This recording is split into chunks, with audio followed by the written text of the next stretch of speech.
श्री वेदमाता भागवत धर्म प्रचार मंडल के तत्वावधान में पितृशांति महायज्ञ एवं श्रीमद् भागवत कथा के आयोजन में 6वें दिन कथा व्यास आचार्य धर्मेंद्र शास्त्री ने कथा का मार्मिक वर्णन करते हुए कहा कि गोपी रूपी जीव 5 कर्मेंद्रियों तथा 5 ज्ञानेंद्रियों तथा मन बुद्धि के सहित कृष्ण रूपी ईश्वर के अंश आत्मा के समक्ष आत्मसमर्पण करता है तो उस जीव को धन, पद, प्रतिष्ठा एवं वैभव का अभिमान नहीं होता है। ऐसे जीवात्मा के जीवन में माया का कोई प्रभाव नहीं पड़ता है और एक महान संत के समान गृहस्थ जीवन में रहते हुए मुक्ति के पद को प्राप्त करता है। कथा व्यास ने कंस उद्धार, उद्धव गोपी संवाद एवं रुक्मिणी मंगल की कथा का मार्मिक वर्णन किया। कथा में भक्तों ने सुंदर झांकियों का दर्शन किया।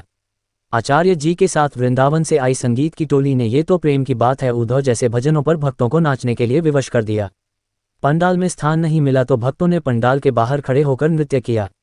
प्रातःकालीन सत्र में विद्वानाचार्य आचार्य सुमित कृष्ण शास्त्री ने अपनी वेदपाठी टोली के द्वारा 7 कुंडों पर पितृशांति महायज्ञ संपन्न कराया। कार्यक्रम में पधारे स्वामी श्री दिव्यानंद जी महाराज का फूल माला व अंग वस्त्र पहनाकर स्वागत किया। ये पितृपक्ष में जो पितृशांति महायज्ञ और श्रीमद् भागवत कथा का जो आयोजन किया जा रहा है प्रतिवर्ष 2009 से अनवरत किया जा रहा है और आज कथा में 6ठम दिवस 6ठे दिन की कथा का यहाँ वर्णन किया गया है। बताया गया कि जो जीव और ईश्वर उसके बारे में गूढ़ रहस्य बताया गया है कि जो ईश्वर हैं वो कृष्ण हैं, जो जीव हैं वो गोपियां हैं। गोपी रूपी जीव का कृष्ण रूपी ईश्वर को प्राप्त कर लेना जीवन का परम लक्ष्य होना चाहिए। गोपियों की विरह की वेदना से हमको यह समझना चाहिए कि जिस तरह से हम लोग बिना भोजन के और हमारे अंदर एक विशेष प्रकार की पीड़ा उत्पन्न होती है, तड़फन उत्पन्न होती है, ठीक इसी तरह से हमारे मन में उस परमात्मा को प्राप्त करने के लिए अंदर से हमको विचार करना चाहिए कि हम इस संसार में आए हैं तो मानव जीवन जो मिला है वो ईश्वर की प्राप्ति के लिए मिला है। ईश्वर हमारे हृदय में आत्मा के रूप में अपनी चेतना को लेकर के स्थित हैं तो मन, बुद्धि और इंद्रियों के सहित अपने मन को आत्मा में स्थिर कर लेना ये गोपियों के प्रसंग के माध्यम से हमें समझना पड़ेगा। और आगे ये पितृशांति महायज्ञ का